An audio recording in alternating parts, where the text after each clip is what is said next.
Hi, I'm Amanda. And I'm Jessica, and this is 90 Babies. Let's start again. I like that you messed up on our name.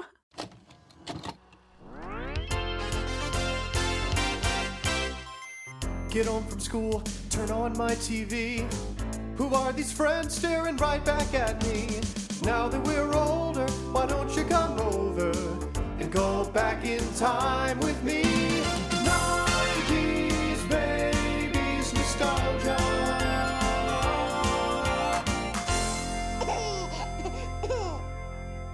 Hi, I'm Amanda. And I'm Jessica, and this is 90s Babies Nostalgia, where two fully grown millennial women rewatch or sometimes watch for the first time iconic tween entertainment from the early 2000s. Just to be clear, we are not sponsored by and or affiliated with any of the companies, the shows, anything that we mentioned in this podcast. We just really like talking about TV. And today, the TV that we're talking about is Lizzie Lizzie McGuire! McGuire, season 1, specifically episodes 1 through 7, because Lizzie McGuire is a beast of a show in a lot of meanings, actually. Yeah. um just to be upfront about it, I learned something new from Lizzie McGuire right off the bat, which is that I, growing up, always thought it was a 3-season rule with Disney Channel, that that Raven was the first show to go above 3 seasons. That's how everyone Yeah. always put it, was the iconic 4th season. Turns out it was a 65 episode rule, is actually what it was. So even Stevens has 65 episodes, Lizzie McGuire has 65 episodes. I think maybe The Sweet Life and a couple of the ones in between that I'm forgetting right now had 65 episodes, and probably the ones before them, like Jed Jackson and whatnot. But and Raven was the first one to go above that. It made it to like 90 or something. But for some reason, and I don't know why, and I didn't really look too deeply into this, Terry Minsky Yeah. or someone at Disney decided that instead of doing the Even Stevens route and most traditional Disney Channel show routes where it's like 21 to 3 episodes per season, to do 2 seasons over 30 episodes for Lizzie McGuire. Yeah, and they still aired it over the same amount of time. So Even Stevens took about 3 years. 2000 to 2003 is when it was on the air. Lizzie McGuire was on the air from 2001 to 2004, so 3 years as well. So it's like, why make the change? The only thing I can think of, and it's entirely a theory that lives in my brain and mine alone, Uh-huh. I mean, and maybe other people's on the internet, because everything's on the internet somewhere, is that Yeah. maybe they realized their mistake with Even Stevens, where because they both take place in middle school. By season 3, you expect them to be out of middle school because they don't start in 6th grade. And similarly, Mm. Lizzie starts in 7th grade. She's 13, but by making it 2 seasons, and then the movie is when they finish middle school, and it's supposed to happen directly after the events of the 2nd season, you never expect that they've aged out of this Got it. school. Do you know? I didn't get that sense, at least, that Yeah. they're getting It seems old. like a more natural progression, because in your head each season is a year, and if they start in 7th grade, then you think, okay, 7th grade, okay, season 2 is 8th grade, which is what made Even Stevens so confusing, because it felt like it took them forever to get to graduation. Yeah, the problem was really Ren also. Sure. Starting in 8th grade. Yeah. Yeah, and it's not just us in our heads that a season is a year. That's often how it's structured, because it just makes sense, especially when it revolves around Sure. school and you just cut it in summer vacation somewhere. So that's what I think, but I have absolutely no evidence to back this up. How did you feel about Lizzie McGuire, Jessica? How did you feel going into it? Lizzie McGuire is a monolith. It's iconic. It's everything. What were your Mhm. thoughts going into this? Okay, I think that I have to phase this with I was a huge Hilary Duff, Lizzie McGuire fan. Me too. Lizzie McGuire started my obsession with Hilary Duff, I think, to put it that way. My first concert was Hilary Duff. I was one of those I love that I was just for one of those you. millennials that is who she was to me. So I already know I love the show, But especially now after rewatching Even Stevens and now starting to rewatch Lizzie, it's so good. It's better than I remembered. It's just so fun to watch. I felt like Even Stevens, I was like, oh, I have to watch 2 episodes. I need to watch 3 episodes tonight. But with Lizzie, I'm like, I get to watch 2 episodes. I feel I like I'm know. spoiling myself. I was the same way. Like, I grew up a Lizzie McGuire girl. She was not my first Yes. concert. That was actually the Cheetah Girls, opened by Hannah Montana. But Lizzie started my obsession with Disney that still continues. I Yeah. still love Hilary Duff. Yeah. And I remember in 4th grade, I wrote my book report on the book of the Lizzie McGuire movie, which Oh. someone rudely asked me how many times I had read it. No, I was so into Lizzie, and I actually like came to this really skeptically. I was fully expecting for it to not live up to what I remembered. I was Sure. so ready to be like, Lizzie McGuire is really not as great as everyone says it is. And then I watched it and I had the hardest time picking episodes to talk about because all of it is so good. Like Yeah. it's more relevant and relatable than I thought it would be. I think even more so than Even Stevens was, which is surprising because we actually thought that Even Stevens was quite a down to earth show. Yeah. I don't know what it was, but I do know that like at this time in the 90s before Even Stevens, the shows The Jersey and Jet Jackson and So Weird, that's when Disney really decided to revamp Disney Channel. They used to only show like old Disney movies and stuff like that. And that's in the 90s, that's when they decided we're going to start making ideally syndicated television. But Yeah. Lizzie's the first one that like cemented them. Lizzie was the change of an era. It was a Yeah. movement. Well, and I think they probably intentionally did that, I'm sure. But also, I think it just took root. Like, it's such a good show that it just took root with people who were watching TV and looking for things to watch. And it really made it so there are so many parents putting on Disney Channel TV shows for their kids in the evening and stuff like that. Because Mm-hmm. when I was looking this up, Lizzie McGuire on average got 2.3 million watches per an episode when it aired. Which is good now for television. I mean, actually, Yeah. I feel like that's great now that streaming is a big deal, but like Yeah. 10 years ago was good and 20 years ago was fantastic. Yeah. And I think it's also one of those shows too where it's like a parent could sit and watch it or it could be on in the background and like they're not going to get annoyed by it. Cuz now watching it as an adult, like I still thoroughly enjoy it. And I kind of remember like my parents, if we put on Lizzie, they didn't mind. They're like, "Oh, this show's pretty good." You Yeah. know? And talking about parents, one of the things that I've heard a lot from my parents are both the youngest of really long families. They have a lot of siblings, which means that my cousins are all older than me. And so my cousin is almost the same age as my mom. Actually, she is the same age as my mom. But I'm closer with her and she has 2 kids who are close to my age, like 8 years, 5 to 8 years younger than me. And she loves Disney. She loves talking about it. And she's always like, what is with Disney Channel parents? Why are they so dumb? Why can't they be like Lizzie's parents? What happened to that? They were good parents. And I Yeah. always thought she was like a little biased because I didn't remember Lizzie's parents being that great, but they're actually so good. Oh, parents could learn parenting skills from watching this Mhm. show. There were multiple episodes where like I don't know the way Lizzie's mom like approaches early teenage girl drama, issues, conflict, and like walks Lizzie through like how to handle it or what she would do is amazing. Mhm.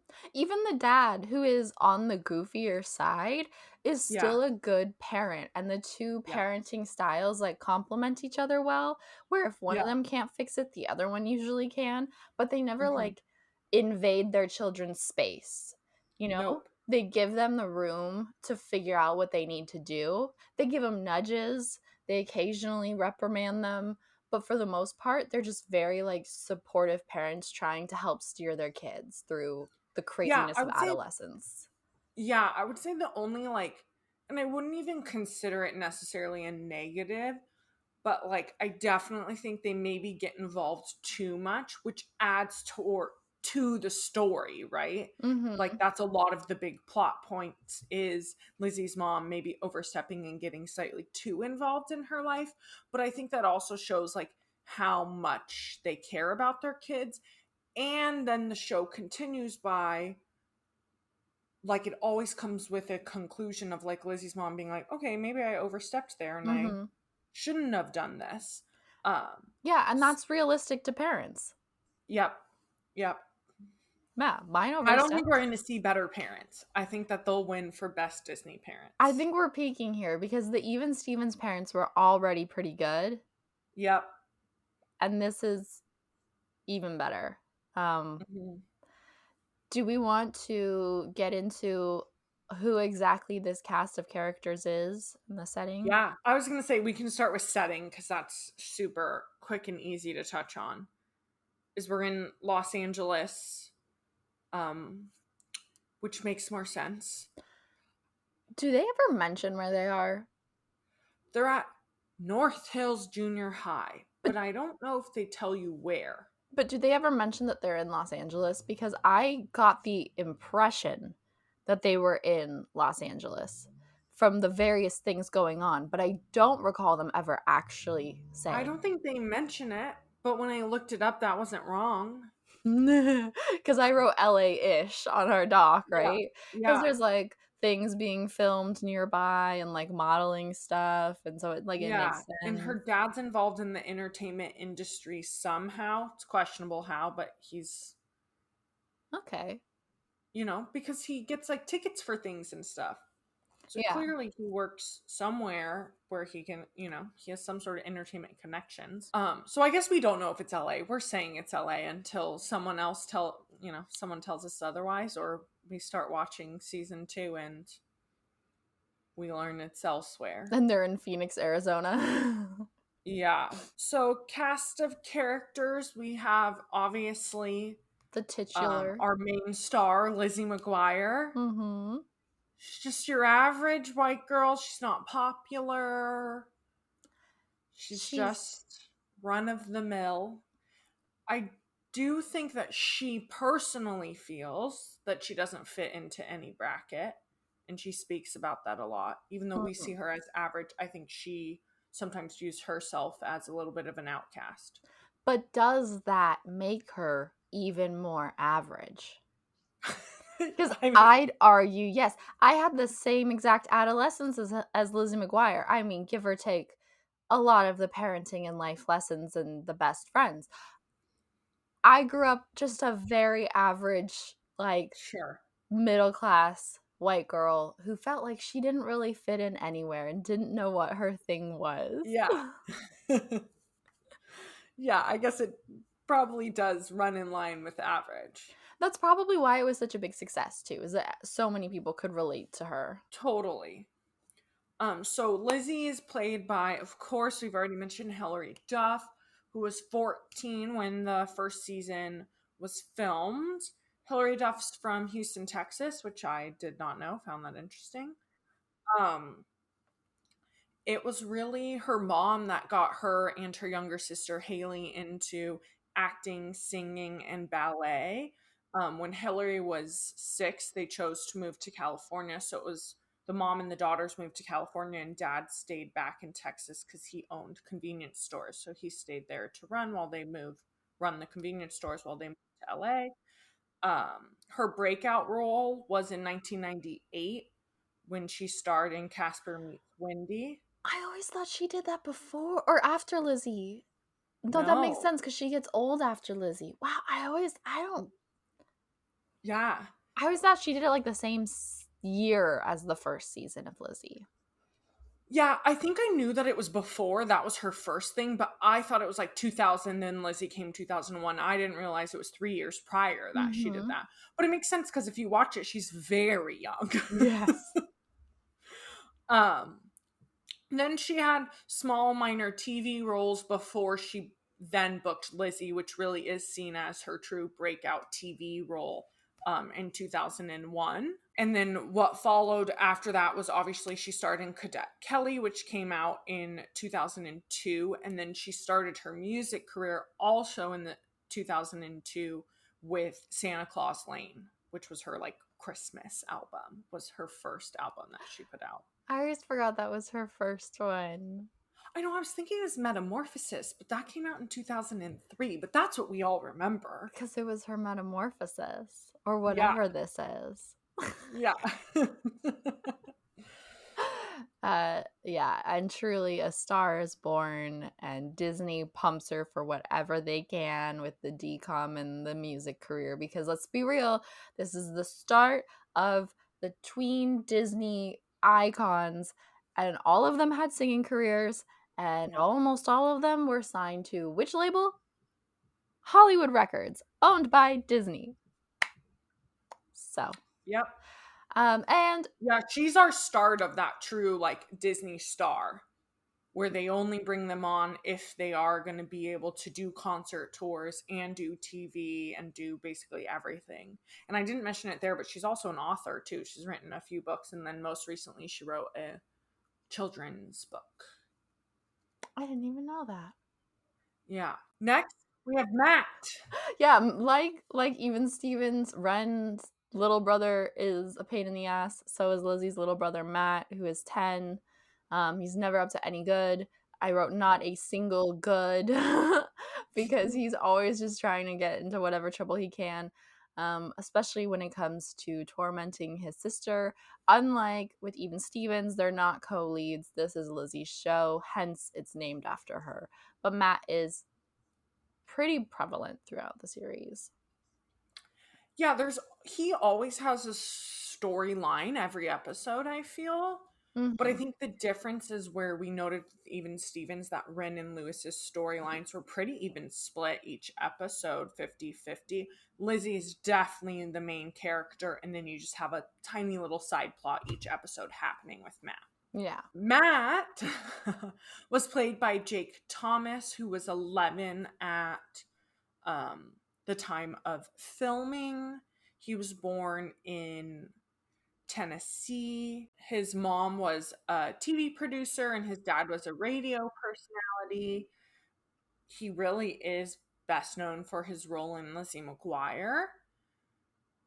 And then he also starred, I think, just for a couple episodes in Cory in the House. And then just based on his IMDb, there's not a lot on him. He acts every now and again. He was due to star in the reboot, which obviously is not happening now, but he does small things here and there, but not consistently. I heard on, I don't know if you listen to, it's called the Guilty Pleasures podcast. It's by the Tripod, like by the Try Guys, Zach from the Try Guys, with his friends, talk about movies that they think are guilty pleasures. And one of the episodes is a Lizzie McGuire movie. And Zach from the Try Guys claims that he was in a car one time with Jake Thomas, like coming back from a party or something, and that Jake Thomas was talking to someone else. He kept going on about how like the reboot had just been confirmed, and he was so excited because he thought that Lizzie was the best thing he's ever done. So it's so sad that the reboot then, I mean, we'll talk about it more later, but yeah. I know. It does really suck. I think it had the potential to be great. I was going to say, then we have Joe McGuire. We have Joe McGuire. I didn't even know her name was Joanne until I looked her up. She's 40, apparently. The smartest mom to ever grace our televisions. She appears to be a stay-at-home mom. I don't recall it ever being mentioned that she has a job, but man, is she invested in those kids. She gives the best advice, always seems to know what to do, and I didn't realize that she and her husband met during their first week at high school. Yeah, that's how I determined that they both were 40. Oh, good for you. Because I guess Sam mentions his age in one episode, and so then you can figure out that he's 40, and then they also mention that they met freshman week at high school, so then you just guess that they're the same age. You're smart. She was played by Hallie Todd. Haley? I think Holly? Haley? Okay, I'm gonna say Hallie because it has two L's, but it could be Haley. By Hallie Todd, who was 39 at the time of filming. She was born in LA to a family of actors. Her mom was an actress. Her dad was a writer and a producer. She started acting in like the mid 70s. She's known for many roles. Like, go look at her IMDb; it's intense. But she also starred in Sabrina and the Teenage Witch, and she's married to a director and producer. So she's just continued pursuing acting, never stopped. Good for her. Mm-hmm. Get those acting credits. Mm-hmm. And her daughter's name is Ivy. How did you find that out? Isn't that cute? Mm-hmm. I don't know. I think on some like Lizzie fandom page Nice. for Hallie. So, go ahead. Go ahead. I did it all. I did the characters. I'll Okay. do the actor. You do the character. Oh, okay, great. Samuel McGuire, is our dad. He, as Amanda and I have mentioned, pretty good for a Disney dad. Not as smart as Joe, but a fairly decent dad. He tries his best. We don't think his job was ever disclosed, or at least not in the first season, but he works a lot, and he got Aaron Carter backstage passes during one of the episodes, so that's why my guess was in the entertainment industry somehow. Something businessy, maybe something lawyery. I can't really tell. Yeah, like he has connections with the entertainment industry. He's played by Robert Carradine, I think is how it's pronounced, who was Yeah. 47 at the time. Yeah. He's part of like a pretty famous family of actors. Think of Drew Barrymore and the Barrymores. So he was born in Hollywood, California, to said family. The parents went through a nasty custody battle when he was really young, apparently. Yeah. For him specifically. So his parents went through a really nasty custody battle when he was 2. Mm-hmm. And then the dad eventually got custody of him and one of his brothers. And then they stayed in Los Angeles and Hollywood, which is then where he continued to pursue acting. And he starred in like Western TV series. He first starred in Bonanza. His brother also had a series called Kung Fu that he starred in. Mm-hmm. He acted with John Wayne in his first movie. Yeah, it's really interesting to me that the dad is from this pretty Robert Carradine, who plays Lizzie's dad, is from this famous family of actors, and I think it's worth pointing out that most of his brothers were half brothers, and they all kind of like were big into westerns, and I think Kung Fu. I don't know if it's actually Kung Fu or if it's a Western series, because his brother's still white or passing. Anyway, but like his brothers were more into like traditional stuff, and then he's the dad on Lizzie McGuire, which I think is just so funny. Yeah. And he also pursued music and race car driving. Yeah. Isn't that interesting? Like what's his name? Patrick Dempsey. Oh, yes. He's big into race cars. He is big into race cars. But yeah, he's kind of same as Joe as Hallie Todd. Just continued acting his entire career. He's still been a pretty active actor. His most recent credit was a producing credit on a 2020 film called Human Zoo. I love to hear it because so often these actors don't get much else after Disney. You know. Yeah. The more that I'm doing these, the more that I'm learning that. Next we have Miranda Sanchez, who was also like Lizzie 13. She's Lizzie's best friend of Mexican heritage. I think both of her parents are from Mexico because they're shown to have a bit of an accent.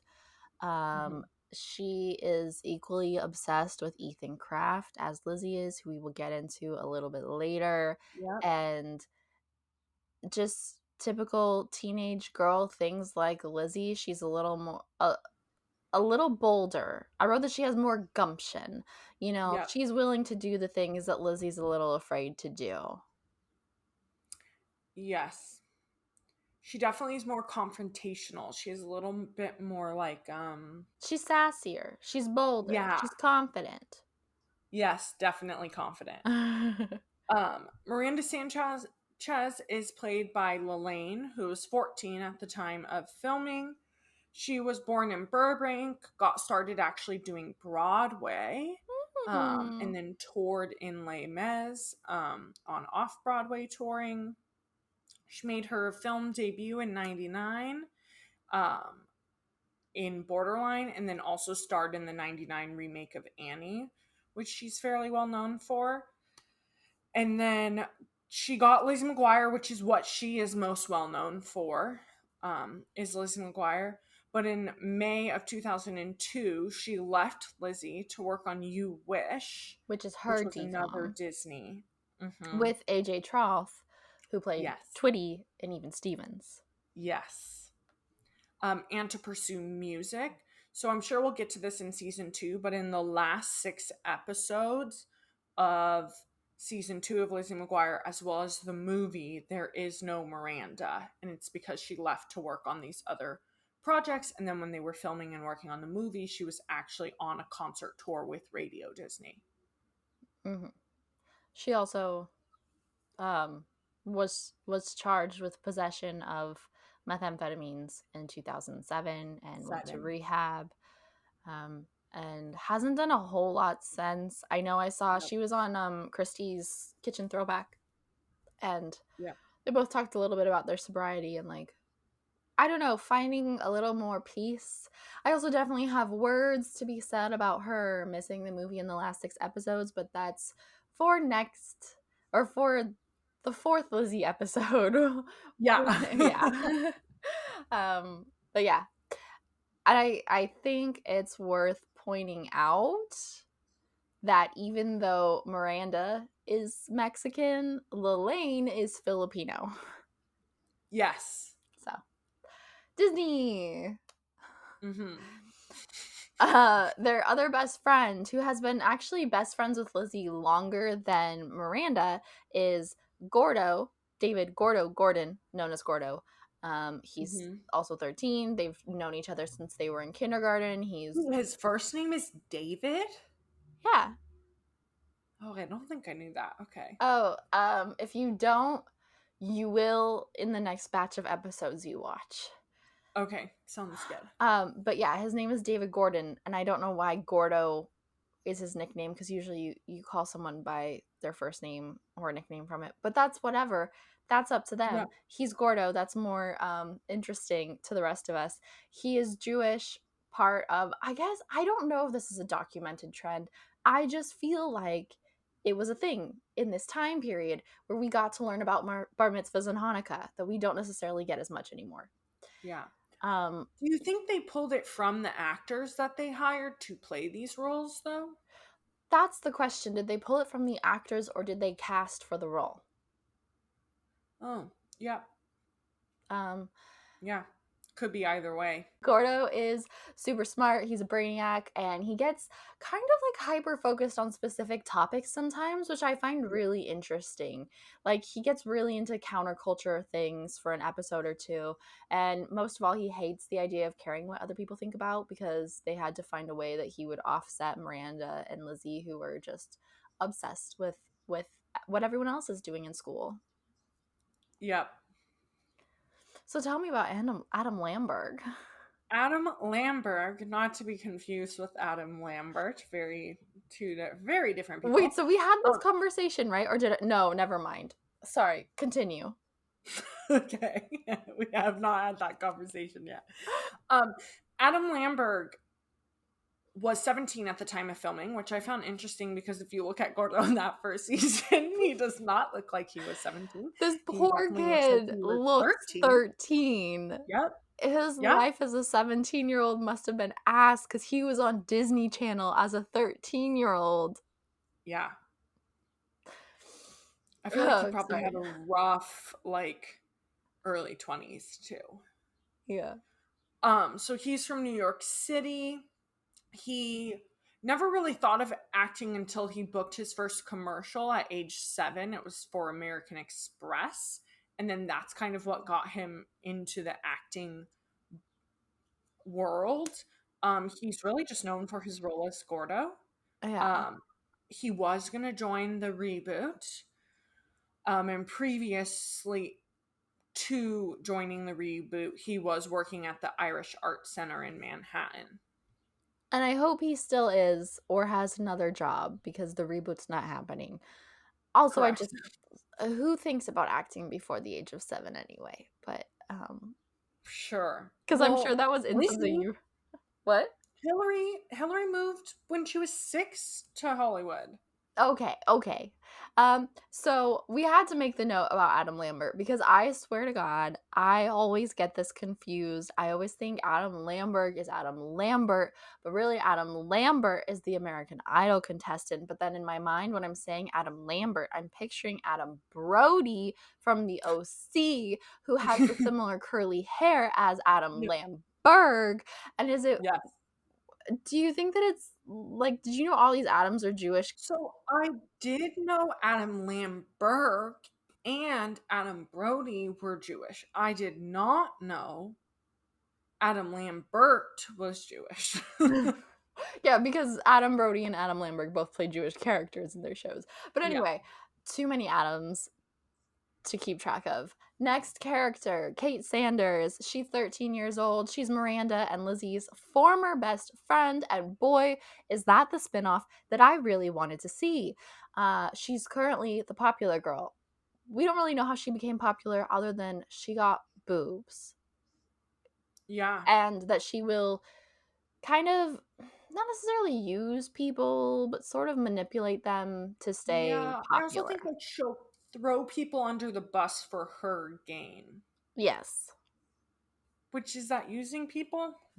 I guess that's your interpretation of what using people is.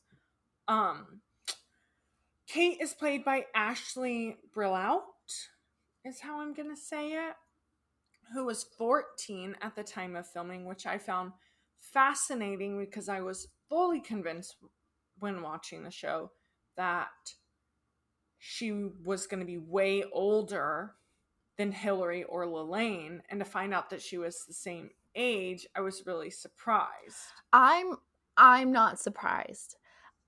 I get why you think that though, because I think so often now casting agents are lazy and they'll do that. They'll cast when they want someone to be the pretty girl, they'll cast someone that's like 3+ years older because they've already gone through further stages of puberty and their acne is leveled out or something like that. But when I was looking at her, I thought like her face was pretty young and I looked like that when I was 14 and like I felt so seen as like 14-year-old me internally watching her was like, that's what I looked like, was too fucking old for this school. Yeah. She really didn't pursue acting much longer after Lizzie. She retired from acting in 2006 and now she's a lawyer in California. Fucking good for her. Yep. I also love when people say they retired from something when they were like 16. Sure. Go back to acting, but whatever. Well, she was older than that. 20. Yeah, but still, can you retire at 20? And then Ethan Kraft, also 13, as they all are. I don't know why I'm still saying it. He is the object of Miranda and Lizzie's and all the other girls at school's affection. Ethan is peak popular boy, peak himbo, rarely shown to have a bad or intelligent bone in his body. Usually when he does a bad thing, it's because he is lacking in the intelligence. He's just a well-intentioned, cute boy. Yeah, that is like all the girls love him. Yeah. All of them. The school loves him. He sets the trends. We'll talk about that later. Actually, today. And Ethan is played by Clayton Snyder, who was 14 at the time of filming. So you'll see it's a trend with this. They're pretty accurate in their casting ages for Lizzie. Except for this next one. Yeah, this was not accurate. So Larry Tudgman, who is the first episode of Even Stevens. I don't remember if Yeah. that guy's name is Larry. When Ren is forced to go on a date with someone and he's just impossibly disgusting. Yep. That's Larry Tudgman, except he has an actual role in the show. He's not quite as disgusting, but still is shown to only wear one shirt ever, rarely And it showers, always has visible stains. always has visible stains, is super smart and nerdy, a rival to Gordo. Sometimes they describe him as harmless, sometimes they describe him as awful. He's kind of just there to be whatever they need him to be for that plot line. Yep. And he was played by Kyle Downs, who was 18 at the time of filming. And if Adam Lambert's life was hell, Kyle Downs probably also was not fond of this part of his life. Yeah. But also, I feel that even if they weren't playing these roles on Disney, like, if that's how they looked on the TV show, they probably still looked really young in real life as well, you know? Yeah, but yeah. And then our last one is Matt's best friend, Lanny Onassis, who was 10 because Matt's 10. He has a couple best friends, but I just really wanted to briefly mention Lanny, played by Christian Copeland, who's 11 at the time, because I find him such an interesting choice on the writer's parts because he doesn't speak. Yeah, I don't think I've met him yet, but I know Lanny. You haven't? I don't think so, no. Oh, okay. Yeah, he's just this little boy who's Matt's best friend. I remember him, though. And Matt's parents keep trying to get him to talk, and he won't, but he just gives Matt one look, and Matt knows exactly what he's thinking. At one point, they want to get walkie-talkies, which is like just a funny joke for them. I don't know. I can't tell if this is offensive to keep in, or if it's inclusive, or like, it was such an interesting choice to me. I think maybe I'll have more of an opinion on Lanny the more that I see him, but I feel like he's one of those characters that when now thinking about watching it, I know exactly who he is. I remember him being Matt's best friend, but I remember him not talking, but I don't remember like ever really paying much attention to the fact that he didn't talk. There's also a lot of guest stars in season 1, which I love to notice that Disney does, because Disney guest stars with speaking roles often go on to either star in other Disney Channel shows or just be famous in their own right. So we've got Aaron Carter, we've got Sarah Paxton, Yep. Phil Lewis, who is later Mr. Mosby, is shown to be Lizzie's principal in a couple of episodes. The coach and health class teacher is Dot Marie Jones, who was Coach Beast in Glee. And Kyla Pratt is in one of the episodes as well, and she is the voice of Penny on The Proud Family, and was also like part of this circle of Disney Channel stars. I find that fun. Yeah, it's fun. And we get a lot more guest stars with Lizzie than we ever got with Even Stevens. I think a big part of that, which a lot of the Even Stevens cast member mention as well, is that Disney just, once Lizzie took off, Disney really just put everything into Lizzie. They were willing to put the budget. They were willing to get the best actors, best everything for Lizzie. That was really where their focus was. Yeah. So, episode 1, rumors. Yeah. Do we want to like chat at all about like the sibling dynamic first, or the friend trio, or do we just want to move on to? Oh, I'll talk about So- whatever you want to talk about, Jessica. I think let's do the episodes and it will come up naturally. Okay, yeah, I just kind of made those notes before I like wrote it all down and stuff. Great. Okay, So we're gonna kick it off with episode 1. Rumors. Lizzie is trying out for cheerleading. She's super excited about it. She sucks, like really bad. She's not good. Kate, of course, makes cheerleader. Lizzie's really upset about it. She's IMing Miranda late at night, and somehow the IM accidentally ends up going out to the whole school because there's just a chat box that's the whole school. I don't understand.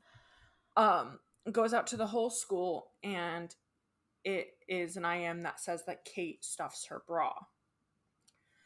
And that's the only reason she got cheerleader is because she has boobs. She wears a bra. Well, Yes. they never say she has boobs. They say she wears a bra. Yeah, Even just but they the said fact that that they she say bra. stuffs it. Yeah. Mhm. Kate finds out, of course, because it gets sent to the whole school. Miranda takes the blame for Lizzie. Mhm. And Lizzie basically is watching Miranda take the blame and watching Kate bully Miranda. And it's like, okay, I need to say something. I need to say something. I need to say something. And she just is so non-confrontational. She's really struggling with it. Mhm. Eventually, she says something. She gives a really sincere apology. And Kate gets the whole cheerleading squad to do a loser cheer about Lizzie at the pep rally. Yeah. And that's really how that episode ends. Matt's little side plot is that he is having a class project where he has to watch a bearded dragon. The parents think that it died, so then they hold like a funeral for it, but actually they realize it wasn't dead at all, and then they have to unbury it.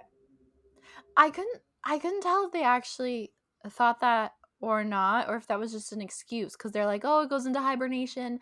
Maybe we should dig it out." And then Matt is like, "Wait, so it's just sleeping?" And they go, "Yeah, yeah, it's sleeping. Tell your teacher that." So I can't tell if they really think that they didn't kill that lizard or if they just needed an excuse to send it back to school dead and tell people that they didn't kill it. Yeah, I'm not confident either way. Yeah. I first of all need to address these computers. They're massive. They're Mhm. like, I've never seen anything like it. And I've seen some old computers. I had a computer this time. The IM program, I don't know what the heck it is. It's clearly some like school IM program because it has the whole school on it. The fact that so quickly a private chat became an everybody chat, it's ridiculous. And it's the whole thing where they're chatting and they're like reading it out loud. And it's just so the first episode dates itself so instantaneously that in a way that I think the rest of the series doesn't do. Well, and especially even the way that like the IM pops up and stuff on the screen is just so, yeah, it dates it. It's just very old school. You look at it and you're like, oh man, I wouldn't even say it's early 2000s. No, it's like a predecessor to MSN or Or AIM. AIM. Yeah. It Yeah. looks older than those, and those are the ones we grew up on. Yep. Um, Really, I didn't have a lot of comments on this episode. Besides that, I thought it was a really good pilot. I thought it was a good, like, first episode to kind of set up what the show is. Matt's side plot. It got me thinking. Actual elementary schools do this. They send kids home with the class animal for the weekend, and it will rotate. Like, each kid gets the class pet for a weekend. I remember one time we got a leopard gecko from B's class, and who's my younger sibling, and B brought home a bunny for a weekend once from a different class. Like, why are we sending children home with the class pet to take care of it? You're giving this to parents who don't know how to take care of reptiles, which are exotic animals, and have like a lot of specialty things. I just feel like we're teaching bad animal husbandry by forcing pets onto kids for the weekend. And it actually happens. I've never had to do this. I've had one class exactly ever that we had a class pet, and it was really like the teacher's own personal pet bearded dragon that he'd had for like 7 years that he had live in the classroom for us.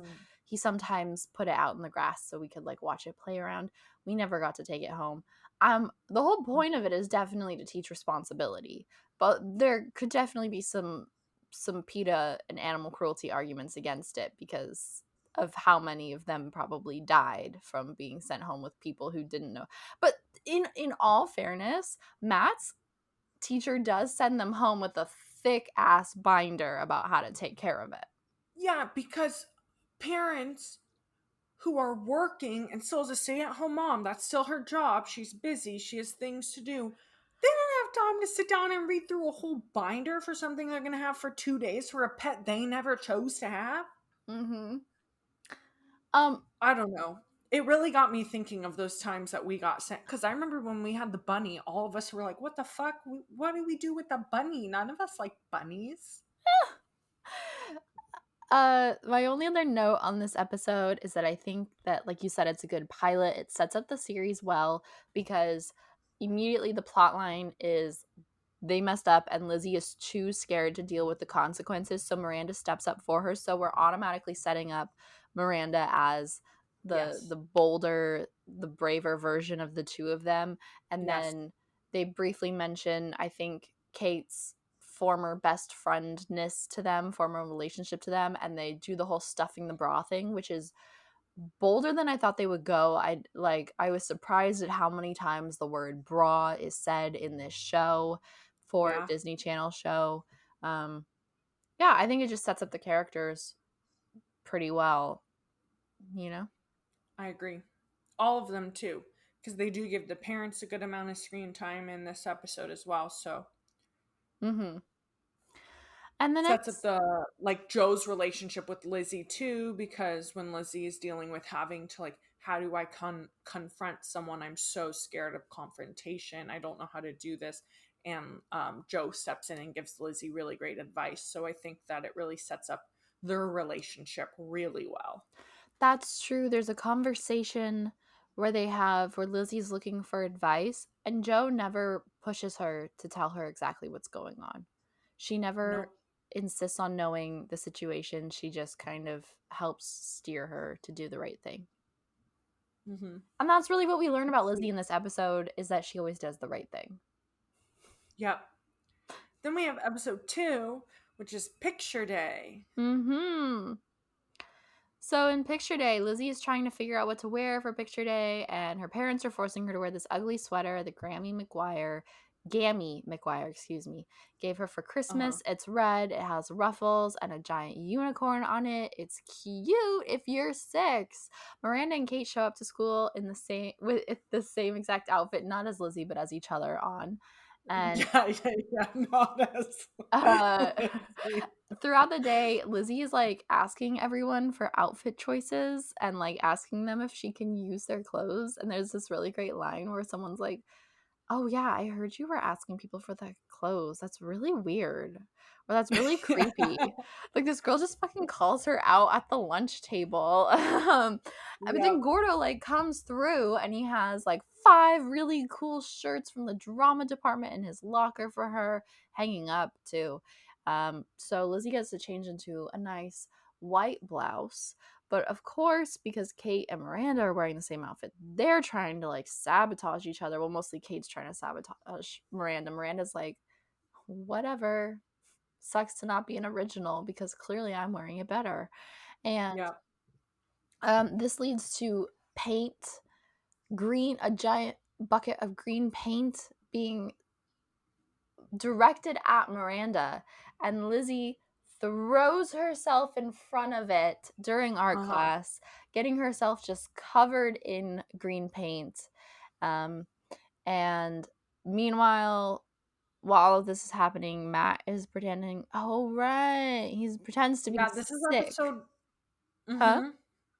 I was gonna say this is the episode where Matt is pretending to be sick. His parents know he's faking it. Joe's like, I'm not giving into this bullshit. So she like makes him eat nasty beet soup, makes him sit with her on the couch, and she like twirls her yarn all around his arms, makes him just do crazy things, which then he actually ends up getting sick. Yeah, because he's eating all this stuff and he's like trying to manipulate the temperature on the thermometer and doing all these things that then actually makes him get sick. I think it's so funny. I've never faked being sick, but that was the best response I've ever seen. Yeah. Oh,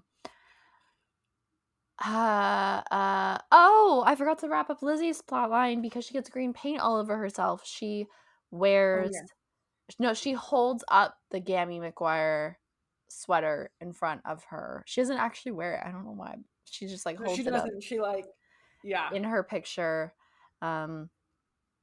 Around this time, Gordo's actually going through his own plotline where Ethan tells him that all the boys are just gonna like mean mug for the camera and not smile. And Gordo's like really struggling with whether or not he's gonna do it because they're like, well, if you don't do it, you're not cool. And this is the one time where we see Gordo kind of cave to peer pressure while he's simultaneously telling Lizzie that it doesn't matter what she wears and what she looks like in picture day, which I thought was really interesting. We don't see that a lot from him. It made him rather Yep. multidimensional. He does end up doing the thing, not smiling, and then he kind of regrets it. Yeah, and they show you kind of regretting it. And then they show you also that Ethan ended up smiling in his photo. Yeah. I assigned this one because Katie Minard of Entertainment Weekly said in her 2016 ranking of all of the Lizzie McGuire episodes that this one was the best episode of the series due to its relatable plot and important moral. Interesting. What do you think about that? I think it definitely has probably one of the most relatable plots. I think it's a really good episode. I don't know if I would say it was even my favorite of the 8 episodes I've watched so far, so I don't know if I would put it in favorite of the series. I almost didn't assign it. And then I saw that and I was like, well, now I have to. Yeah. Yeah. I like this one because it shows the start of like the Lizzie Gordo flirtation. Oh, because How he it's like goes best out of his friends, way. but like a step past best friends. Mm-hmm. You know? Yeah. They toe a fine little line. Yeah. Also, I get that they're trying to like play up the fact that picture day can be very traumatizing and horrible and like not a fun thing to go through at that age because you're growing and you're changing and you're uncomfortable and then you're being forced to take this photo that your parents are going to order multiple copies of. Like, it's just not a fun experience, and they really capture that. But these kids are screaming during the photos. You hear it like clicking off, and then you hear like high-pitched screams after it, and then they come out of the like auditorium where pictures are being taken looking traumatized. And I was like, well, this is a little too much. I didn't even notice that. I definitely there's one picture that stands out to me, my 5th grade picture. It was near Halloween. I was going for a Halloween thing with my braces I had at the time, so they were orange and black. And then I was cute. wearing an orange shirt. It does not look. I also had acne and frizzy hair at the time because it was like the height of puberty for me. It doesn't look good. It also happens to be the last time that any of my relatives ordered one of my school pictures, and they all seem to have ordered that one and then decided that I didn't age for the rest of my life. So in that case, it was a little traumatizing, but that was all after the fact. Like, in the moment, I thought I looked great. And I don't like picture day was never that big of a deal for me. I was like, I'm going to show up in a cute shirt, take a picture, and go back to class. Yeah. Yeah, I think that I never had the, like, in the moment, I always thought I looked great. But I have the same thing where I have a memory of this, my 7th grade photo, where I'm wearing like a yellowish top, which my hair was very blonde at that time. So why did I pick yellow? I don't understand. And I had a middle part and dark brown glasses, and they were thick. And it just like, my middle part, I don't know, it wasn't a good look. Mm-hmm. I will But in say, the moment, I thought I looked good. right? Yeah, it's only And after that's all the that fact. matters. It's only childhood trauma after. Yeah. I will say that they point out, Gordo's like, why is this such a big deal this year? And Miranda and Lizzie are like, Gordo, we're in 7th grade now. Our pictures are gonna go into the yearbook. Is this how you want people to remember you by? So it's not Yeah. even the family thing, it's about like the yearbook, really. Yes. I forgot that Matt referred to his friend as on the phone as a muggle. Yeah, throughout the series, you'll see I've made little notes, but they throw in a lot of references to popular TV shows, books, reality TV series. Through, like, the writers had a lot of fun with this show. Any reference they could throw in that was relevant, they did. I did notice some of them, yeah. It's really fun and surprising.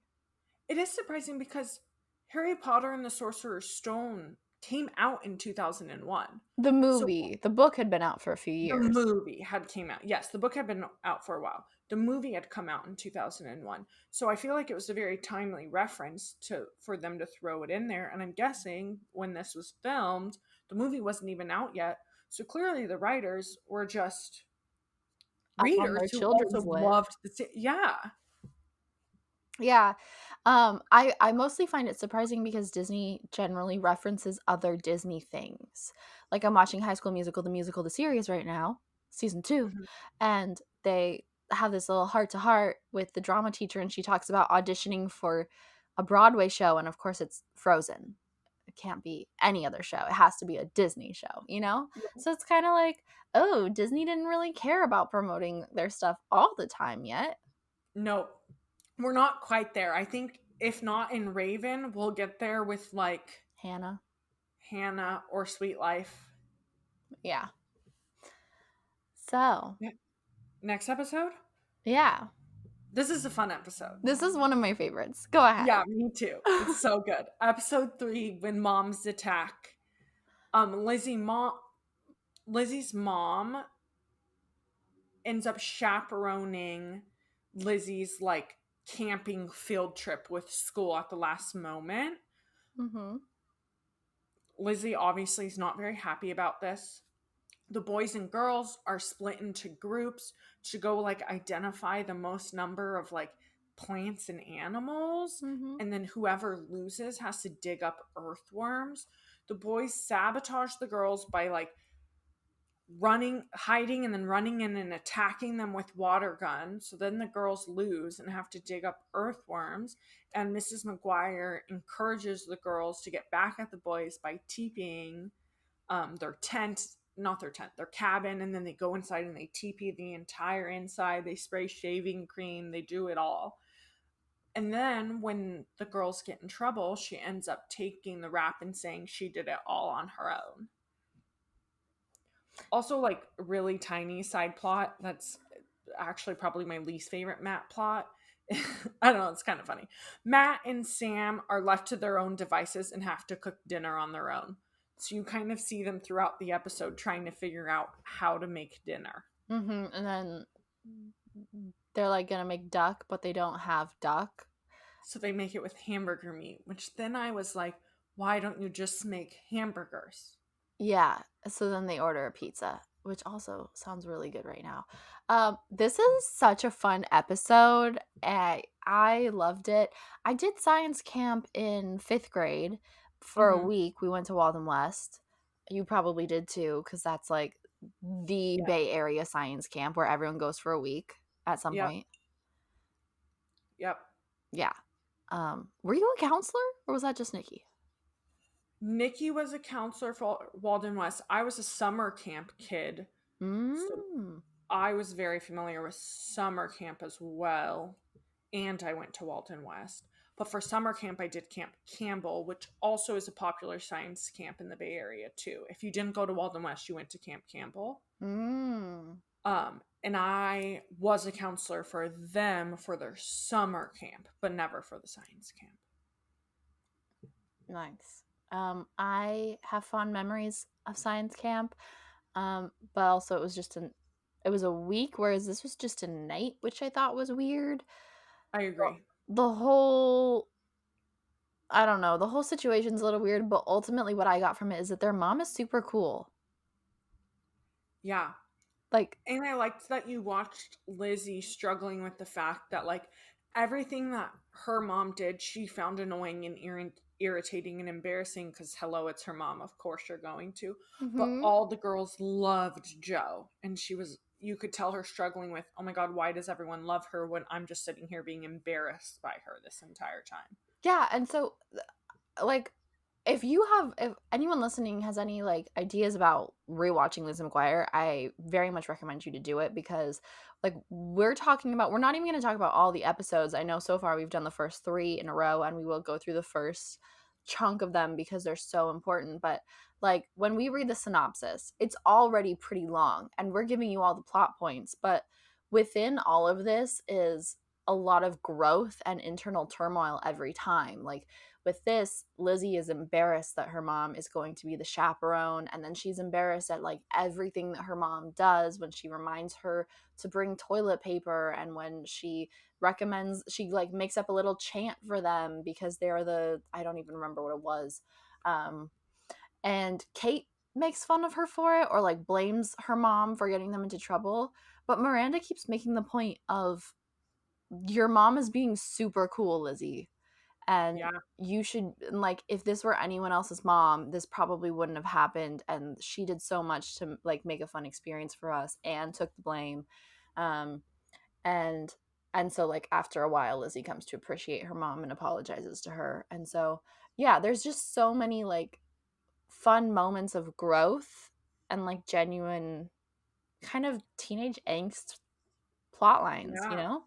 And I think a big reason we get the teenage angst and the growth in this episode, but also just in Lizzie McGuire, which is why we're going through these first 7 episodes each one, is because you have the internal animation of Lizzie. And Mm-hmm. Lizzie, the animation, is what she's thinking, what she's feeling, what's in her head, what's in her heart. That's what the animation is.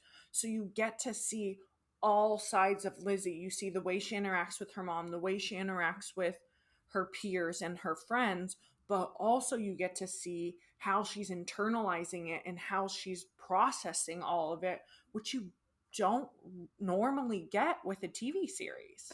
Yeah, I genuinely rarely found her annoying. And I think Yeah, occasionally, yeah. But sure. I think without, and little Lizzie doesn't say a whole lot. She mostly just like falls into buckets of water or like complains and stuff. But just having Yeah, these little glimpses into how Lizzie's feeling, I think um kind of help you relate to her more and understand why she acts out in the way that she sometimes does. totally. So, do you want to move on to episode 4?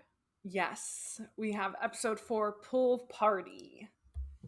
Do you want me to synopsis it? Yeah, you do the synopsis. Okay, so episode 4, Pool Party, also known as the original pilot. I did not well, it's the first filmed in the series, not I did the not pilot. know that. That's why I assigned it also. Otherwise, I wasn't necessarily going to, because it's kind of a middle of the road episode. But it does actually, in hindsight, feel like a pilot. So just the synopsis. Lizzie and Yeah. Miranda get invited to a pool party. I think it's Ethan's pool party. No, Danny Kessler. Oh, that's right. It's Danny Kessler, because for some reason Danny Kessler is the cute boy, which also makes us feel like a pilot because he is replaced with Ethan later. Yep. I think maybe Danny Kessler makes one more appearance in the series. I'm not even sure. It might just be this one. So he invites the two of them to this water park that his parents own, which is fucking awesome, first Yeah. of all. And Lizzie's mom is encouraging her to go until they realize that it's Gammy McGuire's. Oh, no, it's not Gammy McGuire. It's Nana. Yeah. I like how you know when she's dealing with a different grandma. Yeah, so Gammy must be who knows what side, but Gammy is either I'm Joe sure or she's. Sam's side, and then Nana's the other one. I think because it's Gammy McGuire, so I think she's her dad's.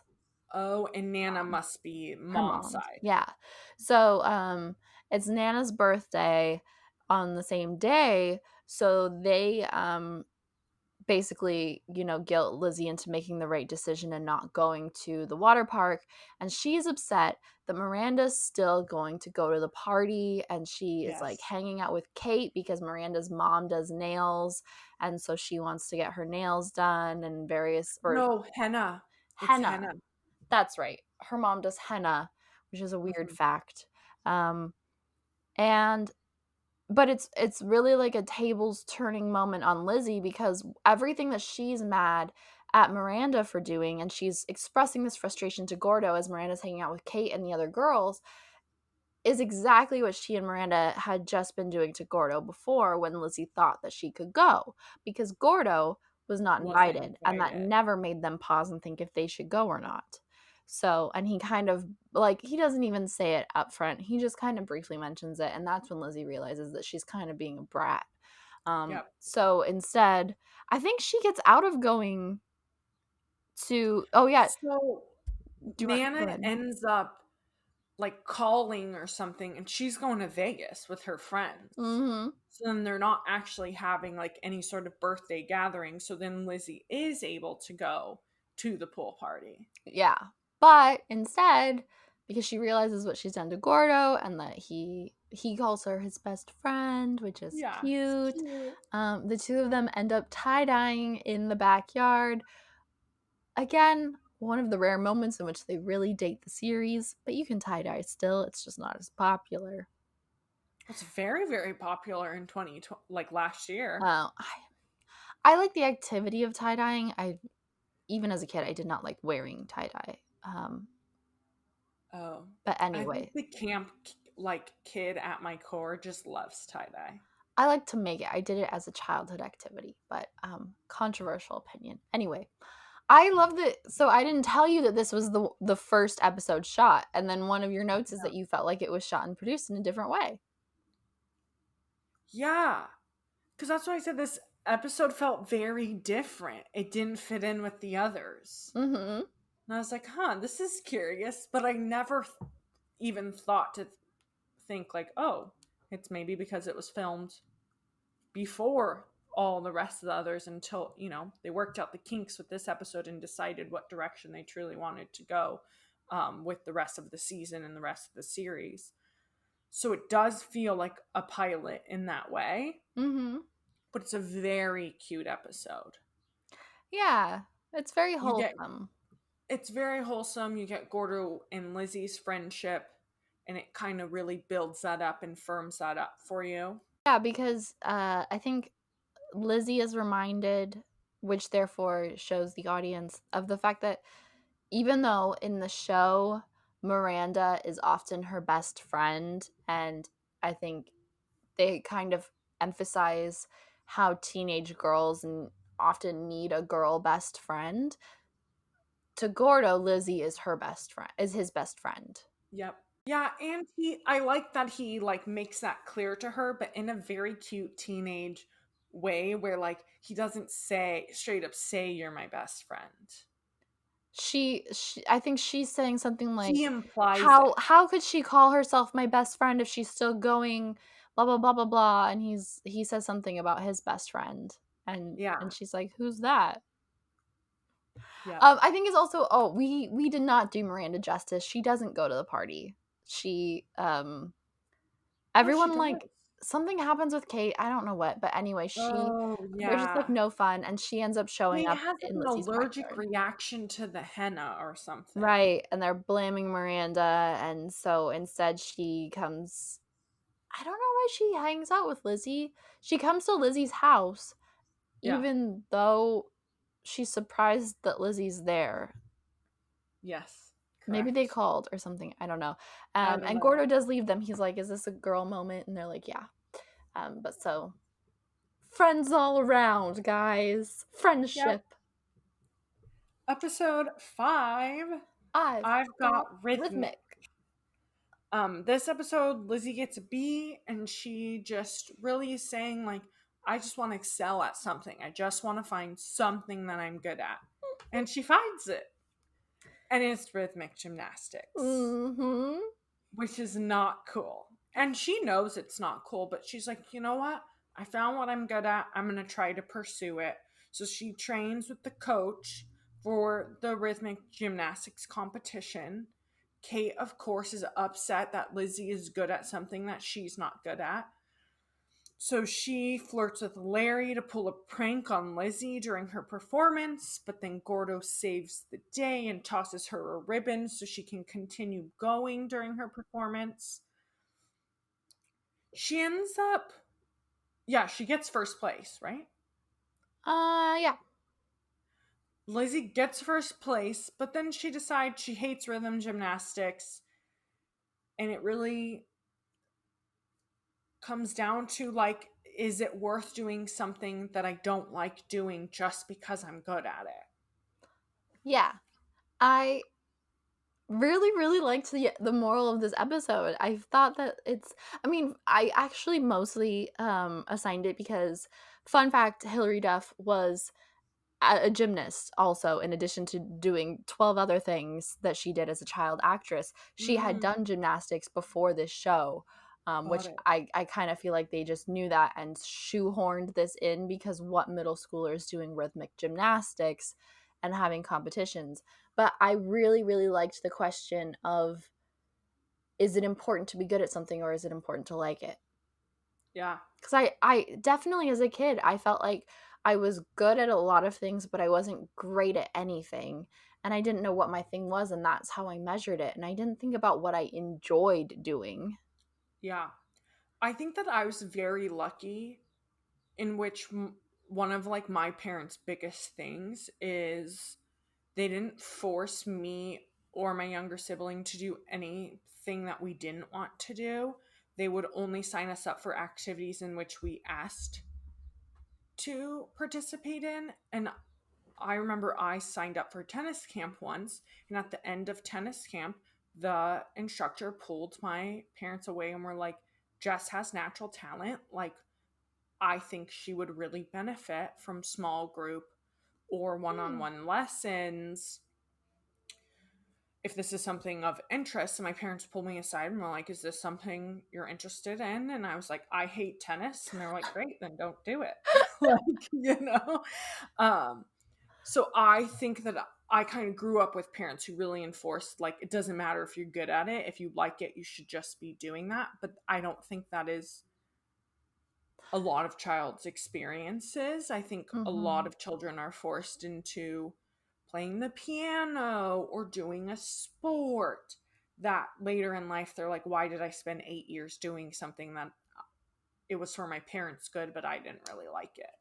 I think, to be fair, I didn't do anything that I disliked, really. I did a lot of stuff growing up. I played sports Yeah, and played but just nothing you instruments. excelled at. Huh? But nothing you excelled at. I was good at it. Yeah. I I should say, when I said I'm good, not great, that's probably how I was about soccer. I was like the star player when I was like in 3rd grade, and then I got boobs and I was slow. But like at band, I was first chair and I was getting Yeah. solos and I was doing really, really well. Yeah. Um so I was good at the things that I did. I mostly did them because my brother had done them, and or my parents just like wanted us to be active and were like, try this out. Um, Yeah. I did basketball for 1 season, and then I stopped because it was in the spring and I preferred to do spring soccer, and that's probably the closest I've come to like deciding not to do something Sure. as a kid. But I measured, as a kid, whether or not it was told to me by my parents. I measured what I should be doing based on natural talent. I thought that like finding a profession or something like that should be based on what you're good at Not what you enjoy or what you like. or what you want to do. Yeah. Yeah. Um I think it's a thing that a lot of adults find themselves stuck in. Like, this isn't just something, like, yes, I think it's very accurate that they're putting this plot line on Lizzie because I think it's something that middle school, high schoolers deal with, but I think a lot of people into adulthood struggle with that. mhm. It's very relevant for this past year. Yeah. Oh, one more fun fact about Hilary Duff doing gymnastics. I verified that by watching an interview of her when she was like 16 with Conan O'Brien, and he Oh, said, I heard that you do a bit of gymnastics on the show. I heard that you've done gymnastics in real life. And she was like, yeah, you want to see? And she just like gets up and does like a round off back handspring, takes her shoes off and does like, or I don't know. I think that's what she does. In her whatever jeans and shirt on the set in the oh, studio. funny. Yeah.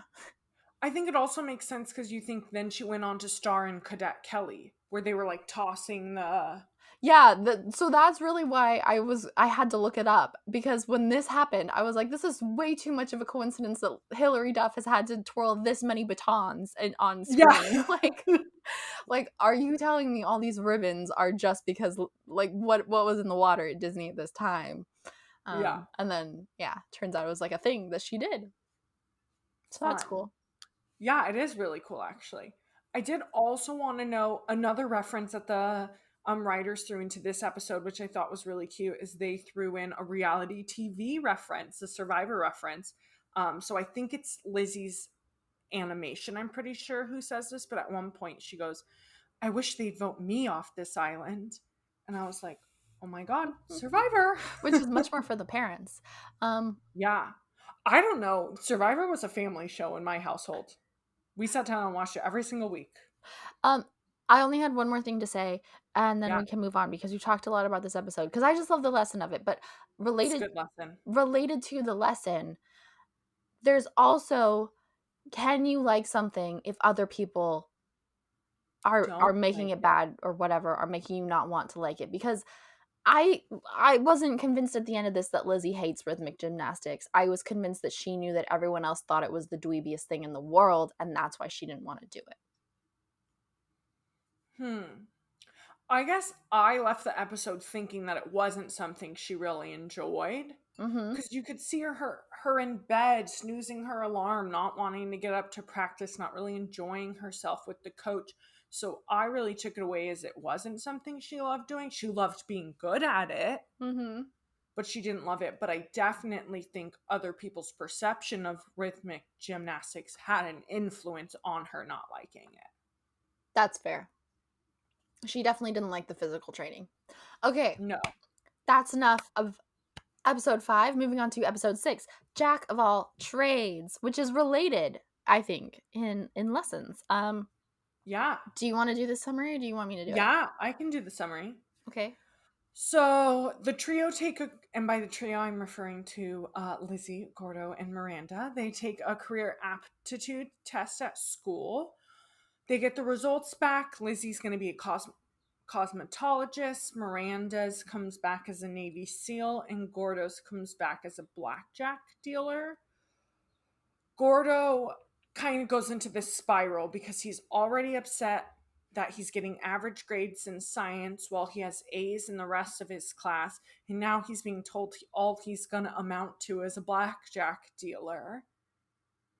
So this leads him to think that his science teacher is like against him, that his science teacher doesn't like him. So he convinces Lizzie to put her name on his science project, which is this like intense, like realistic model of the brain.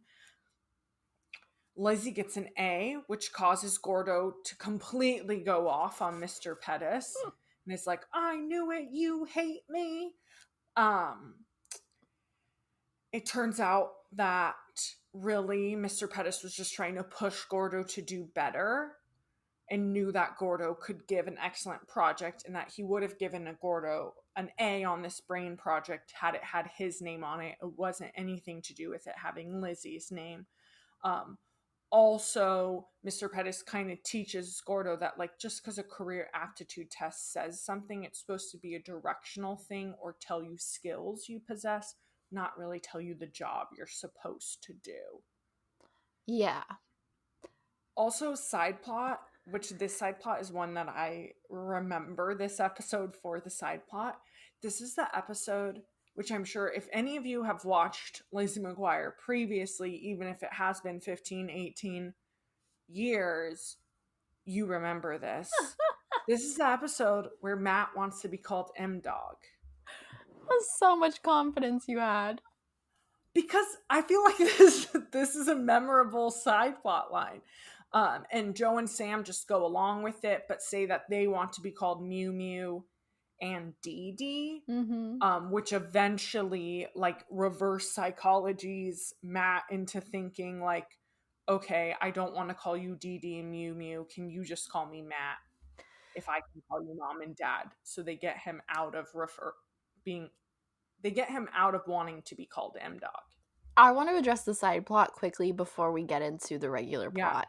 Because, first of all, it's a little Matt's appropriating AAVE in this episode. Oh, yes. Um, I remember this episode so much, especially the Matt plotline. I'm also now realizing it's maybe very problematic. yeah, it's 100% this 10-year-old kid adopting AAVE that he's probably heard on like MTV or something, except Yep. I'd be surprised if Joe McGuire had MTV on in her house. Yep. Li- Otherwise, it's a fine. I was rebooting. Oh, sorry. Like, I'm gonna edit this out, but have you watched the Loki show? Probably not, right? No. The 'cause you know Loki from Marvel?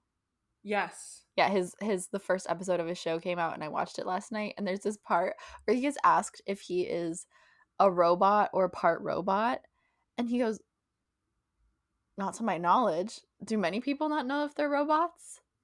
And he like really thinks about it because the machine he's gonna walk through will make him explode if he's a robot, and he's like, "Do I want to walk through?"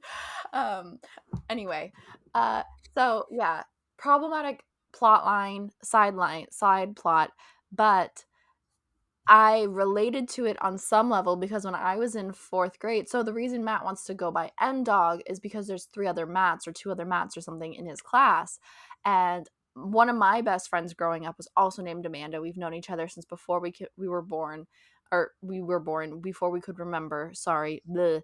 And then in 4th grade, we were in the same class, and even though it was an Amanda I already knew, I don't know. I just like was having an identity crisis, and so I had everyone call me Amber for like a year. Oh. I asked the teacher to, I asked my friends to. They still kind of call me Amanda sometimes. We could have just been Amanda M and Amanda N, and we often were in like social circles that we both were in. But for that year, I was like, call me Amber. Yeah. I think it's something I struggled with too, except I never really went by a nickname or asked to be called anything else. Mhm. But like the year I was born, Jessica was one of the top girl names. So Mhm. like at minimum, there were 3 other Jessicas in every single class I was in growing up.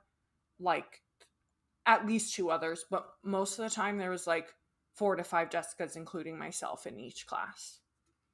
That's interesting because I didn't have that many Amandas, but Amanda was in the top like 5 most common girls' names of the year that we were born. But I've known quite a few over the time. No, mine was like a lot of Jessicas every single class. So it was like, it would get annoying, but I don't know. I think I just dealt with it because I didn't really start going as Jess primarily until like college. Mm-hmm. I'd like to point out that I, like Matt, did not pick a name that anyone had ever called me before.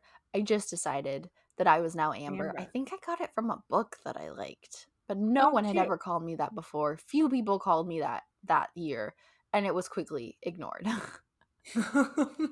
Like, you're not Amber. Yeah. I like this. So the main plot. I love career aptitude episodes because I never took a career aptitude test and I feel cheated in life about it. Oh. Do you know what mine said? Because you knew me in high school, and this is something that I took, I'm pretty sure, when I knew you. Oh, did you take it in Avid? Yeah. Oh, that makes sense. It's again another obscure thing. Oh. It's obscure? I feel like it's a little obscure, but like people have to do it. Was it like a sanitation person? No, a funeral director. That is very specific and not far off from your actual career. No, I know. I know. Yeah, because you have to deal with like a lot of emotions. It's very similar to my current job and a lot of like what you would need to be a successful funeral director. You also need the same skills to be successful in what I do now, which is events. Yeah. I remember getting the results back and being like, a funeral director? What the hell? That's funny. Yeah. I don't remember. Do you remember what Miranda's was? Oh, you wrote it down. She's a Navy SEAL. And Lizzie's a cosmetologist. And Gordo's like, in his fucking feels this whole episode, because he refers to them as that sometimes. Like when Lizzie's like being a really good friend, doing something that makes her uncomfortable, submitting his project with her name on it, he's still like, well, you're gonna, like, when she's given an A, he's like, she's gonna be a cosmetologist, blah blah blah blah blah. I'm like, kind of a jerk, but Gordo's always kind Yeah, of a jerk also, when he's like, in his feels. sure, but also, like, newsflash, Gordo, a cosmetologist, unless she, like, really gains a following and starts doing makeup for, like, celebrities or something, but most cosmetologists are not making more money than a blackjack dealer. No. They make really good money. Yeah. Really good money. My dad was If a you're cards a dealer. good blackjack dealer, like, that's why people are career casino table dealers. Yeah. Because they make really good money, excellent tips, and you just work nights. Miranda being a Navy SEAL is like a big fat joke about Yeah. the military involvement in schools that we're not going to touch. Yes, it is. I also, my biggest problem, because I had a bone to pick with this, I knew you would. I don't understand how Mr. Pettis grades. You grade on a rubric. That's how it works. 5 points for creativity, 5 points for accuracy, 5 points for overall project. The total is 15 points. And then that's how you get an A, B, C, D, E, whatever. You don't get E's, but you know what I mean. Mm-hmm. A through F. Didn't you live somewhere where you could get an E? I did, in Norway. Yeah, I was going to say, I feel like somewhere gives E's. I don't know if that's a primary school thing, but in university in Norway, it is. They give E's, yeah. And I got some. But I had a huge problem with this because I'm like, no, you don't get to grade students because you know that what they're turning in isn't the level of potential that they could give you. That's unfair. Like, this is why there's a rubric and you have to follow it so it's a standard across the entire class. It's not, oh, I know that this person's could give me better work, so I'm going to give them a B, even though people who turned in worse projects, I'm also giving a B. Yeah, I knew you'd have a bone to pick with it. I think in even Stevens, you said something about every student who tries should be getting an A. Yeah. And it is unfair, and I don't know what makes it grading fair. I guess a rubric it makes it better, but it was really, it was an interesting choice. To the teacher was like, if we don't, I have to push you, is the thing. It was, I know you can do better and I have to push you. But why? But why? Yes. He's already We're in trying 7th and he's grade. not getting A's. Yeah, 7th grade. Like, we don't need that. So the last I also loved at one point the animated Lizzie is going off about at every test how a teachers have to sit there and explain to you how to bubble in a test, and it's like, we all know how to bubble in an exam sheet. I was like, oh my god, this is so true. I know. Standardized tests I felt like it was every year, but every single day they had to go through their little blurb where they would explain to you how to fill things in. It's like, we do this every year for like 2 weeks a year. We know how to bubble in a Scantron. Mm-hmm. Yeah, I really liked when she had that little rant about it. Yeah. It was cute. Okay. All right. Episode 7, the last episode that we're going to talk about in this episode of the podcast. We'll handle the second and third of Lizzie season 1 next episode, but we're going to wrap it up with episode 7. Here comes Aaron Carter. So the plot is that Aaron Carter is shooting a new music video nearby. It's a Christmas video shot in July, which is kind of funny.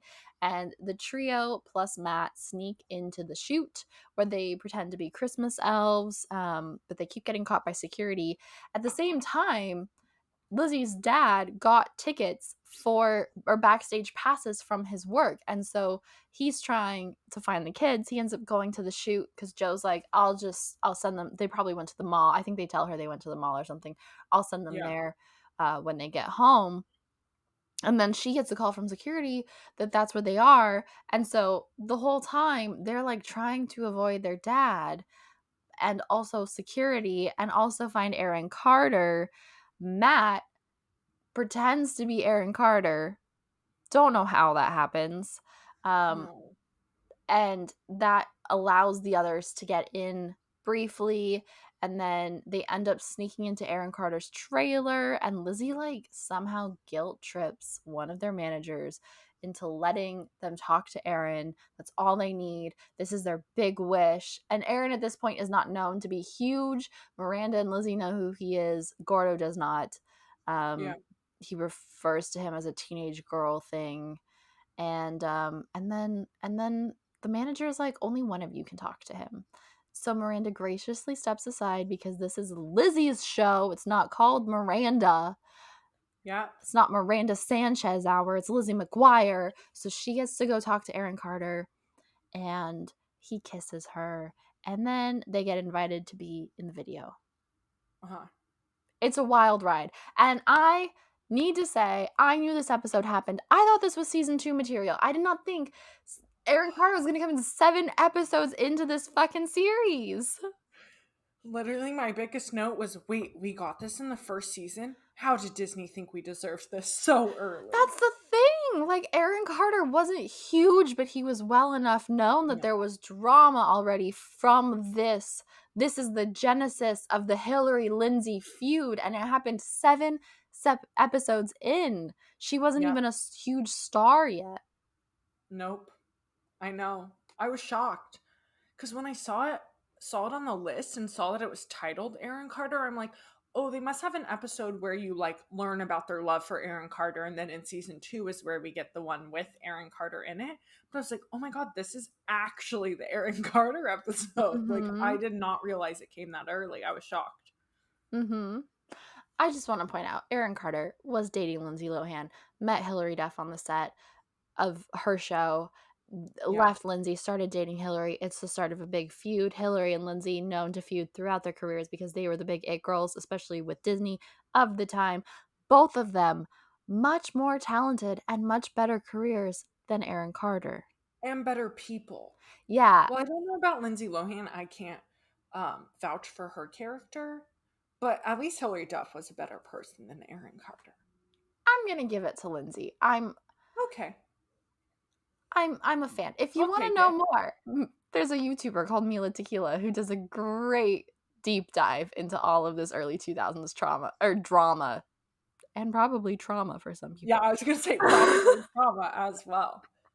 Highly recommend it. I have to say that this is the most far-fetched episode in terms of plot. Like, the rest of the plots have been very realistic. These are things that kids in middle school and high school go through. The way that they talk about these things, the lessons that we learn from the episodes are extremely realistic. This episode has no lesson. What's the lesson? There's no lesson. Sneak into backstage so then you can kiss a famous singer? Like, no, that's not realistic. Dreams do come true. Sure. Yeah. Yeah, it stands out. It's very much a celebrity cameo episode. There's nothing in this episode that doesn't serve the fact that there's a celebrity in it. Yes, and they set that up right from the first minute in. Because at the beginning, they're talking at school about the fact that he's going to shoot his new video. This is also the first time I realized where they lived, because I was like, where are they living that Aaron's going to shoot his new video nearby? Yeah. Sorry. This is when I do think they're in the LA area, because remember in this episode, Gordon pulls up that map and they're like plotting all the potential spaces that it could be held at. I don't really have much other to say about this episode besides that it was iconic. I remember it a lot, but it's not realistic, especially after watching the first 6 episodes back to back.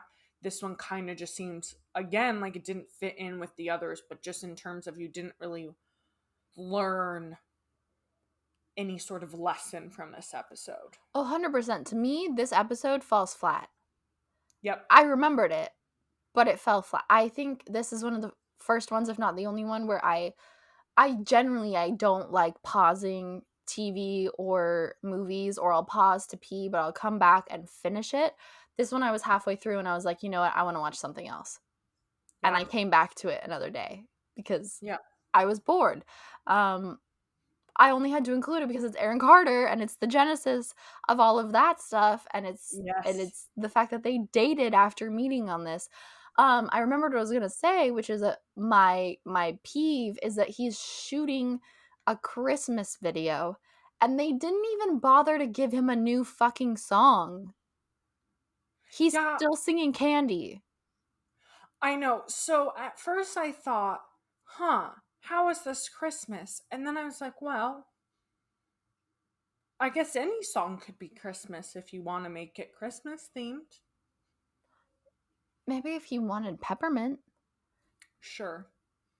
Maybe if he Or wanted gingerbread. gingerbread. There are ways. Eggnog. They But that's not a person's name. Well, neither is peppermint. Those are Christmas things. They are Christmas things. They could have just like tweaked the lyrics a bit. But also, I want candy, contrary to my 10-year-old brain's belief, is not about candy. It's about a girl. Named Candy. So, which is brilliant publicity stunt on his team's end for making him marketable to us as 10-year-olds and to, teenagers. But yes, also watching this episode made me realize, like, I'm not surprised he didn't have a relatively short career. Yeah. For sure. Also, like, I realized he was never really that cute. No. So that's the first part of season 1, since there are 31 episodes in season 1, and so many of them are like just chock full of relatable plot lines and good lessons. We're going to break this up and do a second episode of the podcast about the rest of season 1. So be sure to stay tuned for that. Yep. And if you would like, please check us out and give us some love on social media. Our Instagram is 90s Babies Nostalgia with 90s spelt out, as well as if you prefer a video format, we're on YouTube at 90s Babies Nostalgia and at Twitter at 90s_babies. And if you have any thoughts on Lizzie season 1, episodes 1 through 7, please hit us up in our DMs with voice notes, or you can just write them out of any thoughts or any questions you wanted us to maybe think about, or anything that we missed that we didn't talk about, so we can share your thoughts as well. And anything about Lizzie, because Lizzie is such a big part of all of our childhoods. And I also just remembered one other quick thing that I wanted to touch on. Introduction. I love it. I love the introduction. I'm still not sick of it. I've watched all of season 1 without skipping the introduction, and I like the bloopers at the end of it. It's great cinema, people. I love the bloopers. I'm here for the bloopers.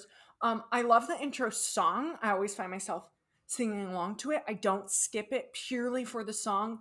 I don't know why I need to watch them chasing each other and throwing balls at each other. That part's a little confusing to me, but I'm here for the song. Sometimes we fake it. Thank you so much for listening. Check us out on all of our social media. Thank you to Patrick Dunovit for our incredible podcast theme music and John Wheeler for our artwork. And we will be back soon. All right. See you next time. Bye. Bye. 90s Babies Nostalgia.